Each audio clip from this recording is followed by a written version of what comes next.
Hello friends, welcome back to our YouTube channel Ruhi classes. आज का जो हमारा टॉपिक है वो है भारतीय साझेदारी अधिनियम 1932 से, जिसमें कि हम जो क्वेश्चन पढ़ने वाले हैं वो है साझेदारी को परिभाषित कीजिए तथा इसकी विशेषता का वर्णन कीजिए। हाँ तो फ्रेंड्स, सबसे पहले हम बात करते हैं कि भारतीय साझेदारी अधिनियम क्या है और ये क्यों लाया गया। ठीक है, तो भारत में साझेदारी के सभी पहलुओं और कार्यों को भारतीय साझेदारी अधिनियम 1932 के तहत प्रशासित किया जाता है। मतलब जो भी साझेदारी संबंधी जो भी पहलू है, जो भी कार्य है, उनको इस अधिनियम के माध्यम से क्या किया जाता है, चलाया जाता है। ठीक है, यह विशिष्ट कानून बताता है कि साझेदारी दो या दो से अधिक व्यक्तियों या पार्टियों के बीच एक संघ है। मतलब ये अधिनियम हमें क्या बताता है कि विशिष्ट प्रकार का कानून है और क्या बताता है कि साझेदारी क्या है, दो या दो से अधिक व्यक्तियों या पार्टियां जो होती है उनके बीच क्या एक संघ है। ठीक है, अब हम देखेंगे कि हम किन पॉइंट्स को इस वीडियो में कवर करने वाले हैं। तो सबसे पहले हम पढ़ेंगे साझेदारी क्या है, साझेदारी का अर्थ, साझेदारी की परिभाषाएं, साझेदारी की विशेषताएं। हाँ तो फ्रेंड्स, पहला हमारा पॉइंट है साझेदारी क्या है। तो साझेदारी एक प्रकार का व्यवसाय है जहाँ दो या दो से अधिक लोगों के बीच एक औपचारिक समझौता किया जाता है। ठीक है, जो सहमालिक होने के लिए सहमत होते हैं। एक संगठन चलाने के लिए जिम्मेदारियों को वितरित करते हैं और व्यवसाय में होने वाली आय और हानि को साझा करते हैं। तो ये क्या है, साझेदारी है जब दो या दो से अधिक लोग क्या करते हैं, जो भी व्यापार कर रहे हैं उसमें जो भी हानि हो, जो भी लाभ हो, उसके लिए जो है एक समझौता करते हैं। अब आता है हमारा सेकंड पॉइंट, जो कि है साझेदारी का अर्थ। तो साझेदारी का अर्थ क्या है या फिर इसको सामान्य भाषा में हम कैसे समझें। तो सामान्य बोलचाल की भाषा में विशिष्ट गुणों वाले व्यक्ति के सामूहिक संगठनों को साझेदारी कहते हैं। मतलब कि क्या कहते हैं सामान्य भाषा में, तो जो विशिष्ट गुण वाले जो व्यक्ति रहते हैं उनके समूह या संगठन को क्या कहते हैं, साझेदारी कहते हैं। व्यावसायिक संगठन के इस प्रारूप में दो या दो से अधिक व्यक्ति मिलकर व्यवसाय करते हैं। ये कैसा रहता है संगठन, जिसमें दो या दो से अधिक व्यक्ति मिलकर क्या करते हैं, व्यवसाय करते हैं। वे अपने योग्यता अनुसार व्यवसाय का प्रबंध व संचालन करते हैं और उनकी योग्यता के अनुसार वो उस व्यवसाय को क्या करते हैं, चलाते हैं। ठीक है, और मैनेज करते हैं तथा पूंजी की व्यवस्था करते हैं और पूंजी की व्यवस्था भी करते हैं। इस प्रकार अलग अलग गुणों वाले व्यक्ति, जैसे कुछ धनी व्यक्ति, कुछ प्रबंधक कला में निपुण होते हैं, कुछ अधिक व्यवहार कुशल होते हैं, कुछ अन्य कलाओं के दक्ष होते हैं, अपनी अपनी विशेषता के अनुसार साझेदारी संगठन का निर्माण करते हैं। मतलब कहने का आशय ये है कि अलग अलग विशेषता वाले व्यक्ति एक साथ मिलकर किसी एक कार्य को करते हैं। जैसे एग्जाम्पल के लिए किसी व्यक्ति के पास पैसा है, कोई कला में निपुण है, प्रबंध करने में कुशल है।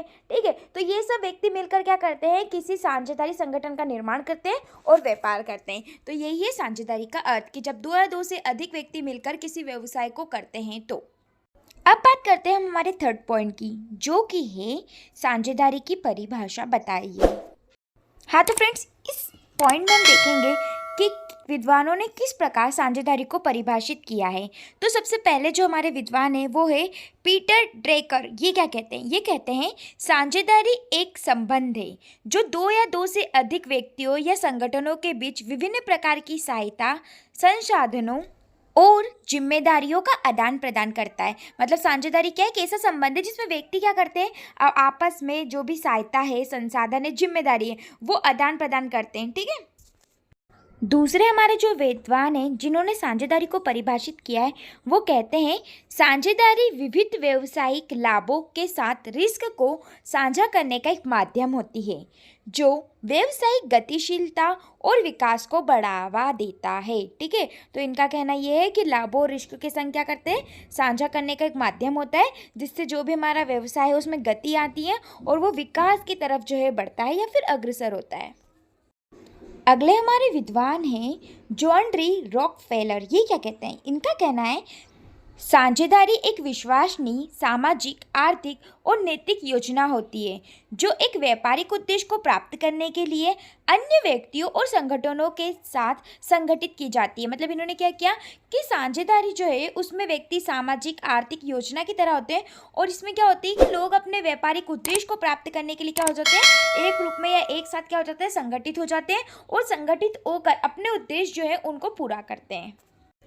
हमारे जो आखिरी विद्वान है उन्होंने साझेदारी को परिभाषित करते हुए कहा है, साझेदारी एक बहुत ही प्राचीन और प्रभावशाली व्यापारिक रणनीति है जो सहयोग के माध्यम से निवेश और प्रबंधन की रणनीति को बढ़ावा देती है। मतलब इन्होंने क्या किया कि साझेदारी एक बहुत ही प्राचीन और प्रभावशाली क्या है, रणनीति है, जिसके माध्यम से हम क्या करते हैं, जो भी निवेश है या फिर जो भी प्रबंध है उसको क्या करते हैं, बढ़ावा देते हैं सहयोग से। ओके, अगला हमारा फोर्थ पॉइंट है साझेदारी की विशेषताएं, जिसमें कि हमारा पहला पॉइंट है दो या दो से अधिक व्यक्तियों का होना। सेकंड, व्यवसाय के लाभ को आपस में बांटना। तीसरा, साझेदारियों के मध्य वैध अनुबंध होना।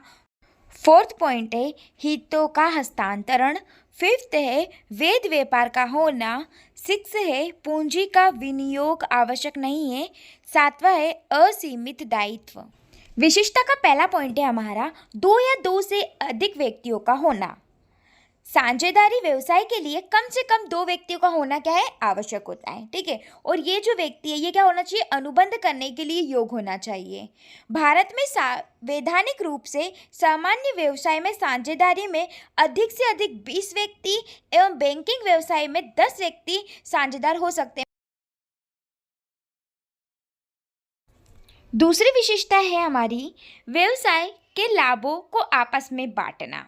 साझेदारी का उद्देश्य व्यवसाय में केवल लाभ कमाना ही नहीं है, वरन उसे आपस में बांटना भी होना चाहिए, क्योंकि साझेदारी लाभ के ही अधिकारी नहीं है वरन संभावित हानि के लिए भी उत्तरदायी होते हैं। मतलब अगर हम किसी भी व्यवसाय में साझेदारी कर रहे हैं तो उसमें जो भी लाभ होगा वो भी हमें बांटना होगा। ठीक है, लाभ कमाना ही आशय नहीं है बल्कि जो लाभ होता है उसे बांटना भी है, और अगर हानि होती है तो हानि भी बांटना होगी। ठीक है, तो साझेदारी क्या है, आपस का एक ऐसा समझौता है जिसमें लाभ हो या हानि हो, दोनों पार्टनर्स को आपस में बांटना होगा। ओके, तीसरी हमारी विशेषता है साझेदारी के मध्य वैध अनुबंध होना।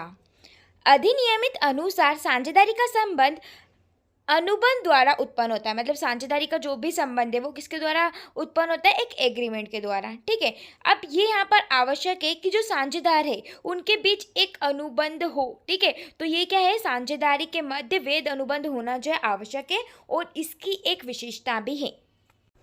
अगली हमारी विशेषता है हितों का स्थानांतरण। ये क्या है, कोई भी साझेदार अपने हित को अन्य साझेदारों की सहमति के बिना हस्तांतरित नहीं कर सकता। मतलब अगर जो साझेदार होते हैं, ठीक है, वो अपने जो हित है वो किसी और व्यक्ति को ट्रांसफ़र नहीं कर सकता किसी अन्य साझेदारी की सहमति के बिना। मतलब अगर साथ में मिलकर काम कर रहे हैं तो जो भी अगर हित का ट्रांसफ़र वगैरह होगा, स्थानांतरण होगा, तो वो अन्य जो दूसरा वाला है उसकी सहमति के बिना नहीं कर सकता। ठीक है, उसकी सहमति लेना जो है यहाँ पर आवश्यक होगी। अगली हमारी विशेषता है, फिफ्थ पॉइंट है वैध व्यापार का होना। साझेदारी के लिए यह अत्यंत आवश्यक है कि कुछ ना कुछ व्यापार या कारोबार हो, व्यवसाय वैध हो।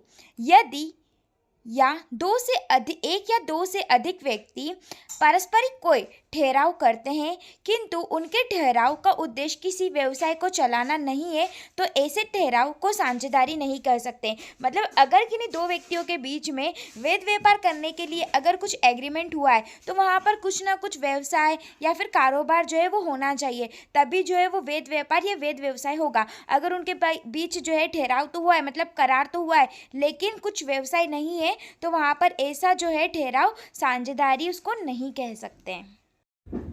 अगली विशेषता है हमारी पूंजी का विनियोग आवश्यक नहीं है। साझेदार बनने के लिए आवश्यक नहीं है कि वह पूंजी भी लगाए। बिना पूंजी लगाए भी कोई व्यक्ति फर्म में आपसी समझौते से साझेदार बन सकता है। ठीक है, मतलब ज़रूरी नहीं कि वह पूंजी लगाए, किन्हीं अन्य विशेषता से भी वह जो है फर्म में साझेदार बन सकता है। यही भी आवश्यक नहीं है कि सभी जो साझेदार है, मतलब अगर हमारा कोई फर्म है उसमें साझेदार है तो ये भी ज़रूरी नहीं है कि वे बराबर बराबर पूंजी लगाए। ओके, अगली हमारी विशेषता है असीमित दायित्व। साझेदारी की एक विशेषता यह भी है कि साझेदारियों का दायित्व असीमित होता है। मतलब इनमें जो इनके दायित्व होते हैं वो कैसे होते हैं, असीमित होते, सीमित नहीं होते। फर्म के ऋणों के भुगतान के लिए साझेदार व्यक्ति व्यक्तिगत रूप से उत्तरदायित्व होता है, मतलब जो साझेदारी व्यक्ति होता है वो उसके जो भी ऋण होते हैं उनके लिए क्या होता है, व्यक्ति जो है व्यक्तिगत रूप से उत्तरदायित्व होता है। अर्थात हानि की स्थिति में फर्म के ऋणदाता अपना धन साझेदारों की व्यक्तिगत संपत्ति से भी वसूल कर सकते हैं। मतलब अगर जिनसे हमने ऋण लिया है, उधार लिया है, वो अपना ऋण कैसे वसूल कर सकते हैं, साझेदार जो है उनके व्यक्तिगत संपत्ति से, जो उनकी व्यक्तिगत संपत्ति या प्रॉपर्टी रहती है ना, उससे भी जो है वसूल कर सकते हैं। ओके। हाँ तो फ्रेंड्स, इस प्रकार हमारा जो क्वेश्चन था, साझेदारी को परिभाषित कीजिए, इसकी विशेषता का वर्णन कीजिए, वो यहीं समाप्त होता है। Thanks for watching this video.